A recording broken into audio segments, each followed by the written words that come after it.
이렇게 보니까 여기 우리 중고등부 학생들이 좀 앉아 있네요. 네. 중고등부 학생들한테 좀 안타까운 소식이긴 하지만 네. 곧 있으면 중간고사가 있습니다. 네. 네. 중간고사 좀 봤으면 좋겠네요, 저는. 네. 시험을 잘 보려면 어떻게 해야 될까요? 네? 공부 열심히 하면 되나요? 당연하죠. 공부는 당연히 열심히 해야 되죠. 당연히 열심히 해야지 시험을 잘 보죠. 시험을 잘 보려면 중고등학생 잘 들으세요. 출제자의 의도를 잘 파악해야 됩니다. 네. 평소에 선생님들이 이거 중요하다, 이거 중요해 여러 번 강조하셨던 것들, 여기 별표 쳐놔라 그렇게 했던 것들 생각나시죠? 그것들을 선생님들이 낼 가능성이 많겠죠. 왜? 중요하니까. 선생님께서 평소에 중요하게 생각했던 것들이니까 시험에 나올 가능성이 많습니다. 그걸 예상을 해서 미리 시험 공부를 잘 하면 시험을 잘 보리라 생각을 합니다. 저도 시험 공부 열심히 했던 기억이 납니다. 동그라미도 막 치고 형광펜도 밑줄 긋고 별표도 막 치고 시험 공부했던 기억이 납니다. 그래서 시험을 잘 봤습니다. 네. 왜 웃으세요? 믿기지 않으신가 보죠? 네. 믿는 자는 자, 말이 좀 엇나갔습니다만 우리가 성경을 읽으면서 하나님의 말씀을 잘 이해하려면 어떻게 해야 될까? 성경을 기록한 사람의 의도를 잘 알아야 성경을 통해서도 하나님의 말씀을 잘 깨달을 수 있습니다. 당연하죠. 당연합니다. 성경을 읽을 때 어떻게 하면 하나님의 의도를 잘 파악할 수 있을까? 여러 가지 방법이 있겠지만 여러분들에게 추천드리고 싶은 것은 성경을 읽을 때 자주 나오는 단어, 자주 나오는 문장에 눈길을 두시면 됩니다. 중요하니까 자주 반복이 되는 것이겠죠. 오늘 본문 말씀 짧게 읽었지만 자주 반복되는 표현이 있습니다.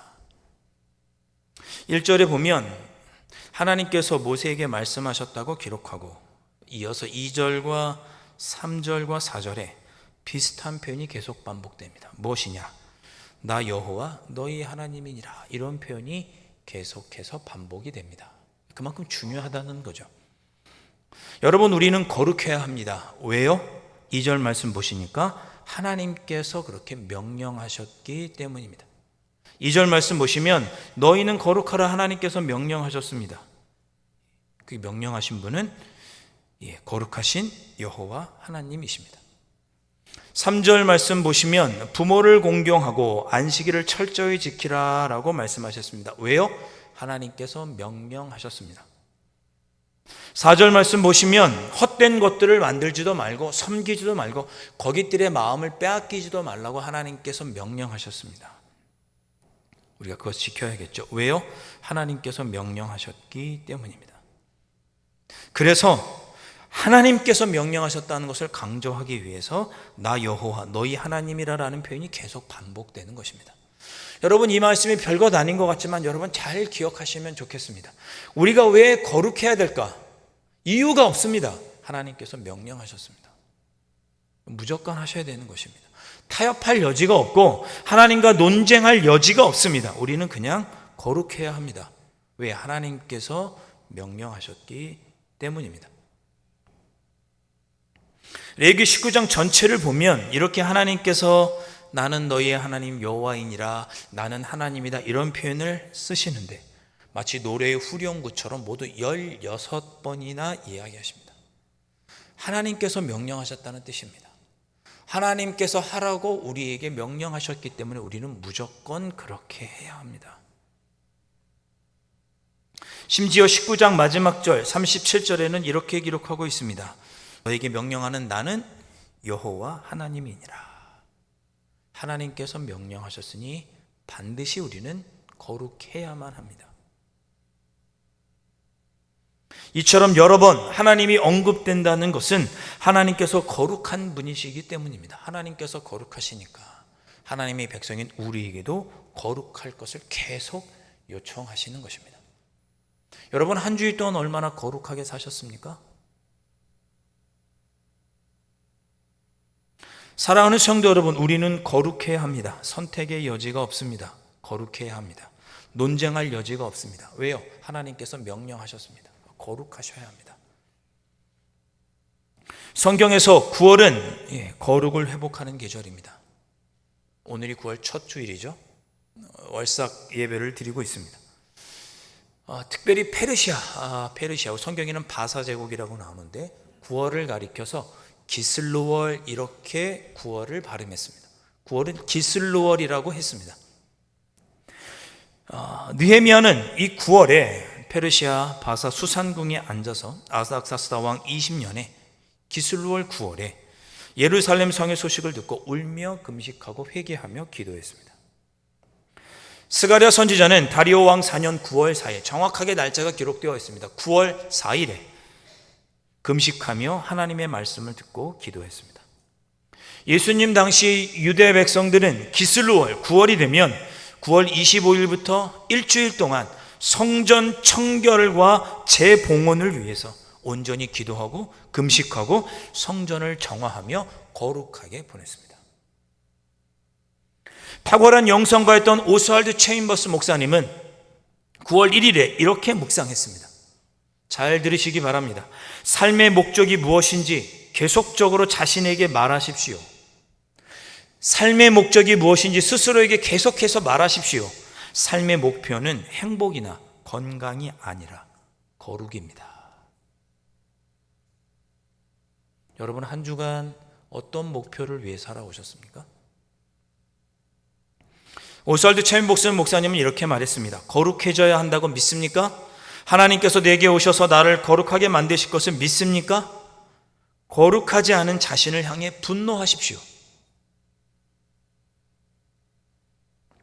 거룩은 당신의 발걸음이 더럽혀지지 않는 것이고 당신의 혀로 더러운 것을 말하지 않는 것이며 머리로 더러운 생각을 하지 않는 것을 의미합니다. 모든 삶의 영역이 철저하게 하나님의 심사를 거치는 것이 거룩입니다. 그렇게 말했습니다. 오늘 9월 첫 주일입니다. 여러분, 9월 한 달 동안 거룩하시기 위해 애쓰시기를 바랍니다. 여기 표현, 목사님의 표현대로라고 하면 거룩하지 않은 자신을 향해 분노하십시오. 자기 자신을 향해. 레위기는 어떤 책입니까? 우리가 어떻게 하면 하나님 앞에서 거룩해질 수 있는지를 가르쳐 주시는 말씀이 레위기입니다. 지난주에도 말씀드렸죠.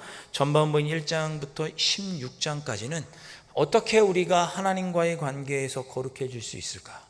제사와 여러 가지 절기를 통해 거룩해지라고 말씀하고 있고, 레위기 후반부인 17장부터 27장까지는 우리가 사람 속에 살면서 우리의 삶 속에서 어떻게 윤리적으로 살면 하나님께 거룩할 수 있을까를 다루고 있습니다. 오늘 우리가 읽어본 레위기 19장은 그런 17장과 27장, 사람과 사람 사이 우리가 하나님 앞에서 어떻게 거룩한 모습으로 살 수 있을까를 압축해 놓은 말씀이 레위기 19장입니다. 그래서 레위기 19장을 보면 거룩한 삶을 살기 위해서 크게 두 가지로 구분할 수 있는데, 거룩한 삶에 대해서 뭐뭐 해라 라고 하는 명령이 14번 나오고, 거룩한 삶을 위해서 뭐뭐 하지 말라고 하는 명령은 30번이 나옵니다. 거룩하지 못한 행동은 하지 말라라고 하는 내용은 17절 말씀에 너는 내 형제를 마음으로 미워하지 말라고 하는 말로 요약할 수 있고, 거룩한 삶을 살기 위해서 무엇 하라라고 하는 것은 18절 말씀, 내 이웃 사랑하기를 내 자신과 같이 사랑하라 나는 여호와이니라 라고 하는 말씀으로 요약할 수 있습니다. 한마디로 이 둘을 합치면 결국 우리가 사람과 사람 사이에서 내 이웃을 내 몸과 같이 사랑하라는 명령으로 압축할 수 있습니다. 우리가 거룩한 하나님의 백성으로 살기 위해서는 우리가 어떻게 해야 되는가? 내 이웃을 내 몸과 같이 사랑하며 살아갈 때 우리가 하나님 앞에 거룩해질 수 있습니다. 하나님은 우리에게 거룩하기를 요청하셨습니다. 우리가 거룩할 수 있는 방법은 이웃을 나와 같이 사랑하는 것입니다.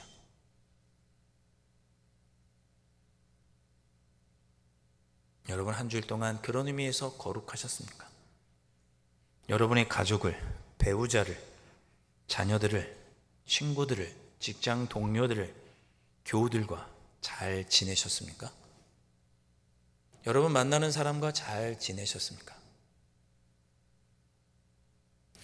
저는 성격상 그런 거 잘 못해요. 그래도 상대방을 내가 할 수 있는 만큼 이해해주고 공감해주고 배려하고 잘 지내려고 하셔야 합니다. 그래야 거룩하게 사는 것입니다.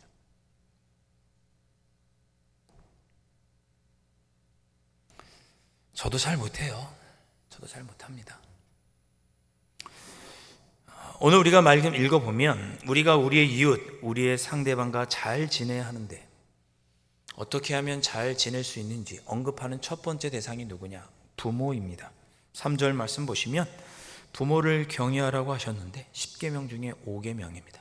더불어 안식일을 지키라고 말씀하셨죠. 10계명 중에 4계명입니다. 4절 말씀 보시면 헛된 우상에 마음을 빼앗기지 말고 그것을 만들지도 말라고 섬기지도 말라고 말씀하십니다. 10계명 중에 제 2계명입니다. 자, 우리가 19장에 우리가 이웃과 좋은 사귐을 가지면서 하나님을 거룩하게 해드릴 수 있다, 그런 내용이 나오는데 그런 내용과 더불어서 윤리적인 말씀과 더불어서 제의적인 말씀, 어떻게 하면 하나님과 또 좋은 관계를 맺을 수 있는지에 대한 이야기가 이렇게 섞여서 나오고 있습니다. 이것은 무슨 의미이냐? 우리가 하나님을 사랑하는 것과 이웃을 사랑하는 것은 별개의 문제가 아니라 서로 연결되어 있다, 상관관계에 있다, 그런 뜻입니다. 19장 전체를 보면 3절부터 10절까지는 종교적인 규례에 대해서 말씀하고 11절부터 18절까지는 윤리적인 규례가 나옵니다.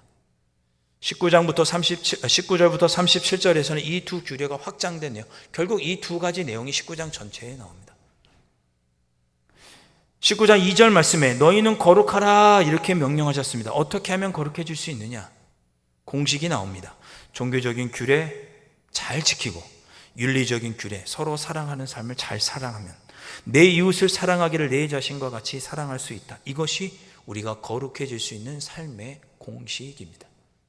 그것을 알려주시는 말씀이 19장 말씀이고 오늘 본문에 윤리적인 내용과 하나님에 관한 규정이 번갈아 나오는 이유입니다. 하나님을 사랑한다면 이웃도 사랑해야 합니다. 그리고 내가 이웃을 사랑하기에 부족하다면 하나님, 제가 이웃을 사랑할 수 있도록 능력을 달라고 기도하셔야 합니다.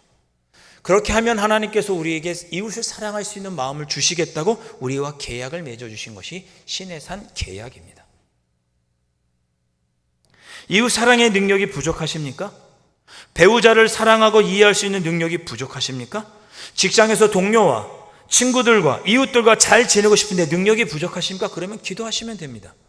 하나님은 우리에게 주시겠다고 신의 산에서 계약을 맺어 주셨습니다. 그러니 여러분 한번 여러분의 삶을 다시 한번 돌아보십시오. 한 주일 동안 얼마나 우리의 가족 이웃들을 사랑하며 살게 해달라고 기도하셨습니까? 거룩하게 되어야 하는 것이 하나님께서 우리를 향하신 뜻입니다. 그렇게 거룩하기 위해서 우리의 이웃들을 사랑해야 하는데 내가 사랑하지 못하니 하나님, 내가 사랑할 수 있도록 해달라고 얼마나 이웃들을 사랑할 수 있는 능력을 달라고 기도하셨습니까? 무엇을 위해서 기도하셨습니까? 돈을 달라고 기도하셨습니까? 명예를 달라고 기도하셨습니까? 권세를 달라고 기도하셨습니까? 기도하십시오. 그러나 더불어 내가 이웃을 얼마만큼 사랑할 수 있는지, 내게 부족한 사랑의 능력을 달라고는 얼마나 기도하셨습니까? 부유하게 되고 명예와 능력을 얻는 것이 거룩이 아니고 이웃을 사랑하는 것이 거룩입니다. 그것이 우리의 삶의 목표입니다.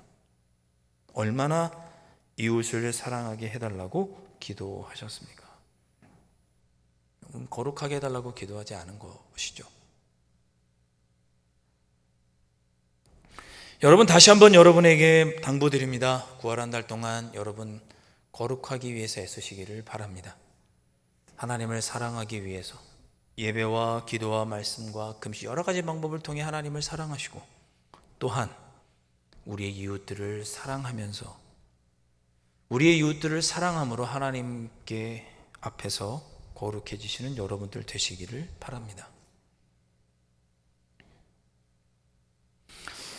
김영석 교수님 잘 아시죠? 저희 교회도 오셨었다고 말씀을 들었습니다.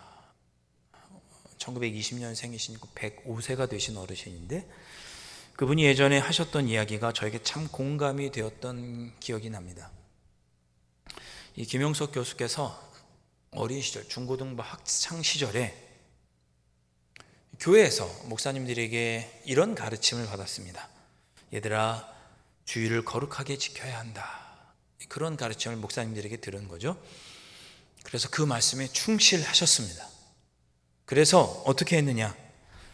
주일에 교회에 와서 예배 드리고 밤 12시 될 때까지 교회에 있다가 땡 하면 12시가 넘으면 그때부터 공부했다고 합니다. 왜? 주일에는 주일을 거룩하게 지켜야 하니까. 그래서 12시가 땡 하면 월요일이잖아요. 그래서 시험 공부를 하고 밤새서 공부하다가 아침에 시험 보러 학교에 갔다. 그런 이야기를 하셨습니다. 중고등부 아이들 잘 들으세요. 자, 이 김영석 교수께서는 학교까지 약 8km를 매일 걸어 다니면서 통학하셔야 됐다고 합니다. 그래서 아침에 일찍 6시에는 학교를 나섰어야 되는데 그렇게 공부했던 이유, 주일날에는 공부하지 않았던 이유가 주일을 거룩하게 보내라고 했던 목사님 가르침 때문이었다고 합니다. 시간이 많이 지났습니다. 어느 날 이 김영석 교수의 아들이 중학교 다닐 때 이 김영석 교수께 물었습니다. 아버지, 주일에 시험 공부를 하는 것은 죄가 되나요? 그랬더니 김영석 교수는 이렇게 대답했습니다. 그런 생각하지 말아라. 공부를 안 하는 것보다 하는 것이 좋지 않겠니? 그렇게 안심시켜 주었다고 합니다. 여러분 어떻게 생각하십니까? 주일에 공부해야 되나요? 해야죠. 안 하면 안 되죠. 우리 중고등부 학생들. 내일이 시험인데. 자, 이 이야기와 더불어서 김영석 교수는 이런 이야기를 했습니다. 세계적인 기독교 사상가였던 칼 힐터 같은 사람은 어린이들에게 절대로 교리를 가르치지 말라고 했다고 합니다. 그저 예수님께서는 어떻게 사셨는지를 이해하게 해주라고 말했습니다. 어린 나이부터 교리를 따져서 이렇게 살면 되고 저렇게 살면 안 되고 원리와 원칙을 알면 그들이 그렇게 살지 못할 때 어린아이가 벌써 마음에 심적인 고통을 느낀다는 거죠. 그래서 어린아이들에게 가르쳐 줄 때는 그저 예수님께서 어떻게 사셨는지를 알려주어라 그렇게 말했습니다. 예수님 어떻게 사셨습니까? 사랑하며 사셨습니다. 김영석 교수는 말하기를 자기의 제자들 중에도 너무 어려서부터 교리를 알아서 교회와 신앙생활을 떠난 제자들을 자주 본 적이 있다고 말했습니다. 제가 이 이야기를 들으면서 마음에 공감되었던 것은 이것이 레위기에서 가르치는 가르침과 일맥상통했기 때문입니다. 성경을 보면 수많은 율법들이 나옵니다. 그 율법의 결국은 무엇입니까? 사랑입니다. 사랑.